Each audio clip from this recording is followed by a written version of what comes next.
Hi friends, எல்லாருக்கும் வணக்கம். இன்றைக்கி நம்ம வீடியோவில் இந்த ஃப்ரெஞ்சு மேரிகோல்டு பற்றி பார்க்க போகிறோம். எல்லாருக்குமே இந்த பூவை பற்றி நல்லா தெரியும். ஆனால் இது எவ்வளவு நம்ம தோட்டத்துக்கு முக்கியம்னு பார்க்கலாங்க. வீடியோவை கடைசி வரை பாருங்கள். இந்த செடியோட தாவரவியல் பெயர் டேகட் ஸ்பெட்டுலா. இது மெக்சிகோ மற்றும் மத்திய அமெரிக்காவை தாயகமாக கொண்டது.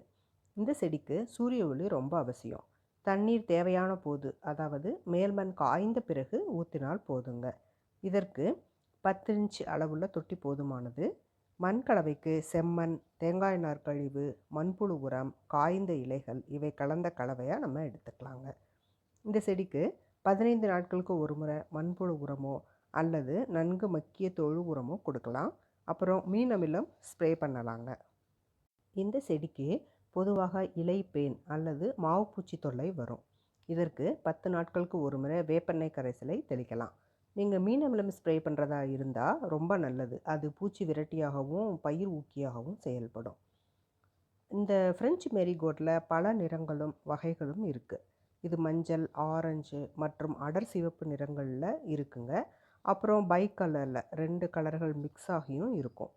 கலர்ஸ் மட்டும் இல்லாமல் இதழ்களின் அடுக்குகளை வைத்தும் இவை மாறுபடும்.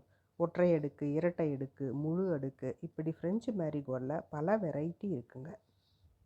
நம்ம தோட்டங்களில் சாகுபடி செய்கிற இந்த பந்து சாமந்தியை ஆஃப்ரிக்கன் மேரிகோல்டுன்னு சொல்கிறோம். இதில் பெரும்பாலும் ஆரஞ்சு, எல்லோ 2 கலர்ஸ் தான் இருக்கும். இந்த 2 வகையான ஃப்ரெஞ்ச் அண்ட் ஆஃப்ரிக்கன் மேரிகோல்டை தவிர வேறு சில வகைகளும் இருக்குங்க. நம்ம நாட்டில் இந்த 2 வகைகளும் தான் பெரும்பாலான இடங்களில் இருக்குது. காய்ந்த பூக்களில் உள்ள விதைகளை வைத்து நம்ம புதிய செடிகளை உருவாக்கலாங்க. இப்போது இதோட யூசஸ் பற்றி பார்க்கலாங்க. இதன் இலைச்சாறு காயங்களை ஆற்றவும் தோல் வியாதிகளுக்கும் மருந்தாக பயன்படுகிறது.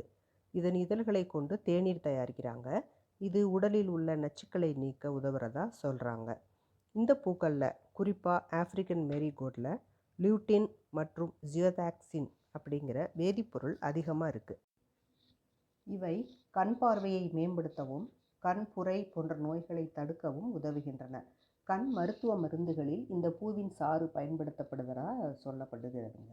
அப்புறம் பார்த்திங்கன்னா, கோழி வளர்ப்பவர்கள் இந்த பூ குறிப்பாக ஆஃப்ரிக்கன் மேரிகோல்டு பூவினுடைய இதழ்களை உலர்த்தி கோழி தீவனத்துடன் கலக்கிறதா சொல்கிறாங்க. சாமந்தியில் உள்ள சத்துக்கள் கோழிகளின் நோய் எதிர்ப்பு சக்தியை அதிகரிக்கின்றன. அதோடு மட்டுமல்ல, இந்த பூவில் உள்ள லியூட்டின் மற்றும் சாண்டோஃபில் என்ற நிறமிகள் கோழி முட்டையின் மஞ்சள் கருவை நல்ல அடர் மஞ்சள் நிறத்துக்கு மாற்றுவதாக சொல்லப்படுதுங்க. அதோட இந்த நிறமிகள் இருக்கிறதால நேச்சுரல் டையும் இந்த பூக்களிலிருந்து எடுக்கிறாங்க. ஐரோப்பா நாடுகளில் இதன் இதழ்களை ஏழைகளின் குங்குமப்பூன்னு சொல்கிறாங்க. இதன் இதழ்களை உலர்த்தி சாலடுகள், சூப் போன்றவற்றில் பயன்படுத்துகிறாங்க. இதை அவர்கள் எமரேடியன் குங்குமப்பூ அப்படின்னு சொல்கிறாங்க. அப்புறம் இதனுடைய பூக்கள் மற்றும் இலைகளில் இருந்து உயர்தர வாசனை திரவியங்கள் தயாரிக்கிறதா சொல்லப்படுதுங்க. கிராமப்புறங்களில் ஆடு மாடுகளுக்கு செரிமான கோளாறு ஏற்பட்டால் இதன் இலைகளை கொடுப்பாங்களாம். இது வயிற்றில் உள்ள புழுக்களை நீக்கி கால்நடைகளின் ஆரோக்கியத்தை மேம்படுத்துகிறதா சொல்லப்படுது. இதன் பூக்கள் செடியில் நீண்ட நாட்கள் வாடாமல் இருக்குங்க.